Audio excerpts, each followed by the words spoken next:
नमस्कार, सीताच्या स्वयंपाकमध्ये आपलं स्वागत आहे. मैत्रिणींनो, आज तुम्हाला दाखवणार आहे मुगापासून पदार्थ बनते काय ते. तर हे अख्खे मूग आहे, सुकलेले मूग आहेत. या मुगाची मी करणार आहे आमटी. तर बघा, साध्या सोप्या पद्धतीत आमटी आहे. ते भातावर खा तुम्ही, भाकरीबरोबर खा, चपातीबरोबर खा, कशीही खा. बिना वाटण वाटता आमटी बनवणार आहे. अगदी सोपी पटकनी होणारी आमटी. तर इथे पहा, मी आता कांदा चिरून घेतलेला आहे, पहिली गोष्ट. आणि मी हे मूग मूग घेतलेले आहेत ना, ते धुवून स्वच्छ मी शिजत घातले होते कुकरमध्ये. कांदा, टमाटर, कोथिंबीर आणि लसणाची फोडणी एवढंच लागतं त्याला. आणि फार सुरेख होती मात्र. तुम्ही पहाच एकदा पहा, अगदी सहज होणारी. तुमच्याकडे आता काहीच नाही, चला आता आमटीसाठी काय करायचं टेन्शन येतं, तर हा मुगाचा पर्याय खूप छान आहे. तुम्ही पहा, एकदा करून तर पहा. अगदी वरपून खासाल, या भाषेत सांगते मी तुम्हाला, खूप छान. आता हे मी लसूण टेचून घेतलेलं आहे आणि जरासं त्याला असं कापायचं, म्हणजे थोडीशी त्याला कट मारत राहायचं.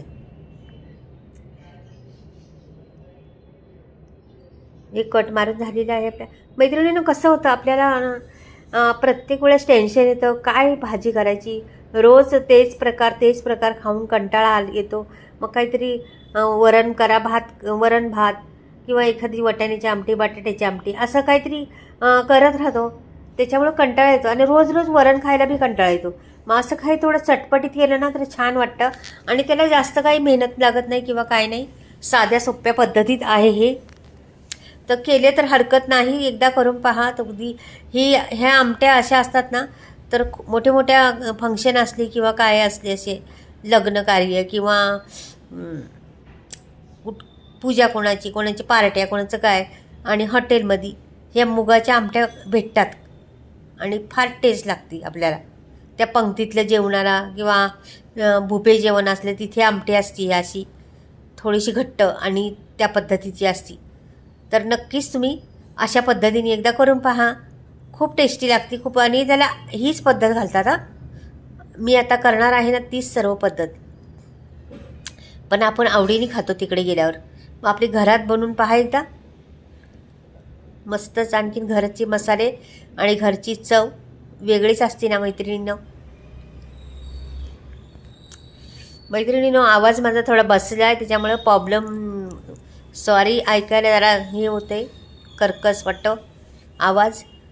तर तब्येत ठीक नसल्यामुळं होते प्रॉब्लेम तसं. 2-3 दिवस झालं तब्येत ठीक नाही माझी. तर हे मी शिजून घेतलेलं आहे. हे पाहता, धुवून स्वच्छ शिजून घेतलं होतं. 2 शिट्ट्या केल्या किंवा 3 करा. फास्ट गॅस असला तर 2च शिट्ट्या पुऱ्या होत आहे. स्लोमध्ये 3 शिट्ट्या करून घ्या. हे शिजलेलं आहे छान. आता ह्याला जरासं असं आपण चमच्याने थोडंसं दाबून घ्यायचं, असं म्हणजे थोडंफार अख्खे असते ना त्याचे मधोमध भाग होतात.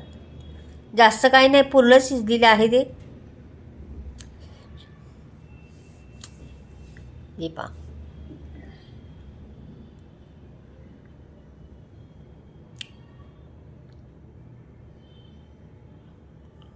हे झालेलं आहे. आता मस्त गरगट झालेलं आहे.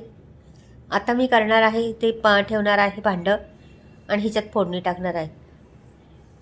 तर इथे पळीवर तेल टाकलेलं आहे मी, थोडीशी 1.5 पळी असं टाकलेलं आहे. छोटीशी आहे पळी, तुमच्या अंदाजावर तुम्ही कमी जास्त करू शकता तेलाचं प्रमाण.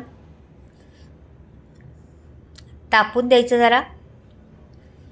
स्टीलची भांडी असल्यामुळं काय होतं, करपतात लगेच. जरा गॅस फास्ट केला तर असं वरती बघा करपले.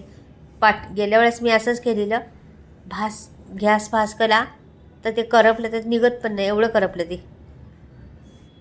तर असं होतं. तर नवीनच आहे त्याचं, पहा तुम्ही. आता ह्याला जिरं मोहरी टाकायची आपल्याला, 1 चमचा. छान फुलून द्यायचे त्याला. मग टाकला कढीपत्ता, चांगला छान सुगंध येतो कढीपत्त्याने ह्याने, बरं का मैत्रिणींनो. आमटीमध्ये कधी पण कढीपत्ता टाकायचाच. आणि हा कांदा आहे हा टाकायचा पहिला. प्रत्येक गोष्ट स्टेप बाय स्टेप टाकायची असती.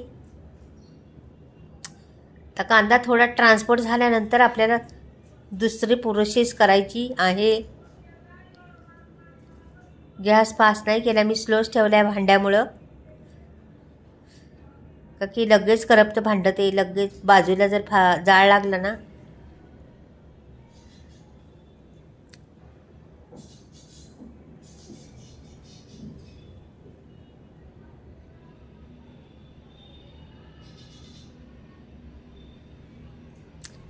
आता टाकला चांगला लसूण, मी बारीक चिरलेला होता तो.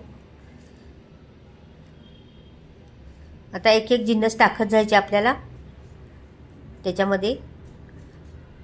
कांदा ट्रान्सफर होत आलेला आहे.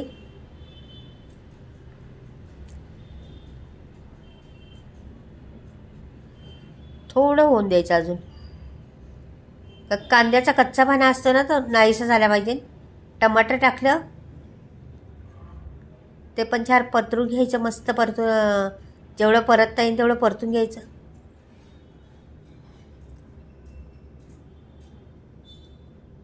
आपल्या कुठल्याही गोष्टीला तुम्हाला सांगते मैत्रिणीनो, कुठलीही गोष्ट असू दे, फोडणी छान बसली ना तर सगळंच छान होतं.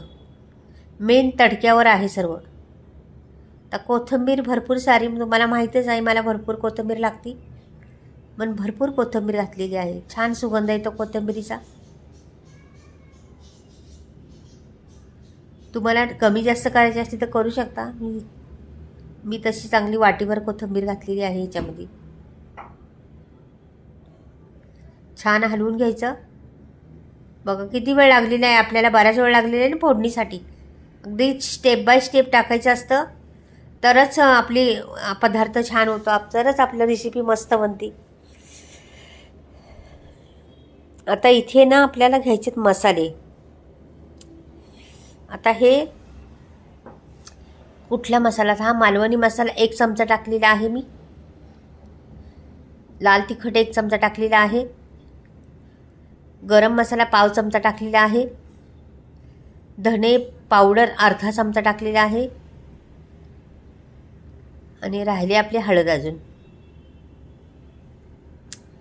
जे हे मसाले ना खूप टेस्टी तर आहेतच मैत्रिणींनो. माझे मसाले आहेत घरी बनवलेले, मी चुलीवर मसाले बनवलेले आहेत आणि एकदम ओरिजिनल बिना केमिकलच्या सगळ्या वस्तू आहेत त्याच्यात, आणि चुलीवर भाजलेले मसाले. हे बघा, टाकली आपली हळद टाकून, ती आमटी टाकून दिलेली आहे. शिजलेले मूग. तर पाणी घेते जरा, आणि पाणी किती हवी तेवढं आत्ताच ओतायचं, नंतर पाणी थंड ओतायचं नाही. आत्ताच तुम्हाला हवी तेवढं ओतू शकता. आता ह्याला तरी नाही दिसत तुम्हाला, पण नंतर आतून शिजल्यानंतर कड आल्यानंतर मस्त तरी येणार आहे. आणि मग ती आमटी, सुगंध सुटलेला आहे फार. टमाटर नसलं तुमच्याकडं तर थोडंसं कोकम टाकलं तरी चालेल. मीठ टाकायचं चवीनुसार. आणि मग ही आमटी बघा, आता याला छान अशी दणदणा उकळी आली पाहिजे. खळखळून उकळी म्हणतात ना तशी. हे बघा छान खळखळून उकळी आलेली आहे. किती वेळ लागला बरं ह्या आपल्या आमटीला? फार वेळ लागतच नाही आहे. आता मी ही आमटी काढून घेते. झालेली आमटी. हे बघा रसरशीत मस्त सुगंधाची, भातावर तर भरपूर खाऊ शकतो आपण, एवढी भारी लागती. अगदी साध्या सोप्या पद्धतीत ही आमटी आहे. आपण नक्कीच प्रयत्न करा आणि एकदा तरी बनवून खा सर्वजण. सीताचा स्वयंपाकमध्ये तुम्ही नक्कीच आठवण काढणार का ह्या सीताच्या स्वयंपाक रेसिपीमध्ये मी पाहिलं होतं. ही आमटी खरंच आपल्यातून आहे, खूप छान आहे म्हणून. तर नक्कीच पहा व्हिडिओ, पूर्ण पाहिले तर तुम्हाला समजेल सगळं, मध्ये स्किप करू नका. तर कशी वाटली माझी ही झटपट होणारी अगदी हेल्दी आमटी? पहा बरं, रंग आणि सुंदर रंग आलेला आहे. त्याला जेवढं थांबन तेवढा रंग वाढत जातो त्याचा. हे बघा किती रंग वाढलेला आहे आणि कशी दिसती पहा. तर मैत्रिणींनी आवडली तर लाईक करा, सबस्क्राईब करा आणि कमेंटमध्ये लिहून पाठवा मला कशी वाटली ही माझी मुगाची आमटी, सुकलेल्या मुगाची आमटी.